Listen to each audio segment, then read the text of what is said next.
اس انسان میں توکل ہوتا ہے رب تعالیٰ پر اس کا یقین بڑا پختہ ہوتا ہے۔ اس کا یقین یہ ہوتا ہے کہ جس مالک نے آج صبح مجھے ایک لقمہ کھانے کے لیے دے دیا ہے، یقیناً ضرور بضرور وہ شام کے لقمے کے لیے بھی میرا بندوبست کر دے گا۔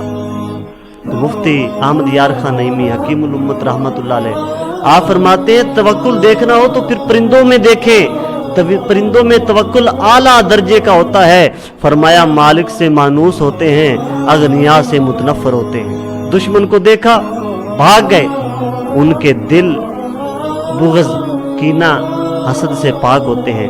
فرمایا اسی طرح جس انسان میں یہ صفات پیدا ہو جائیں توکل کی، بغض حسد کینہ یہ ختم ہو جائے، فرمایا پھر وہ انسان نہیں رہتا بلکہ رب تعالیٰ اسے فرشتوں کی صفات عطا کر دیتا ہے، وہ فرشتہ بن جاتا ہے، انسان نہیں رہتا۔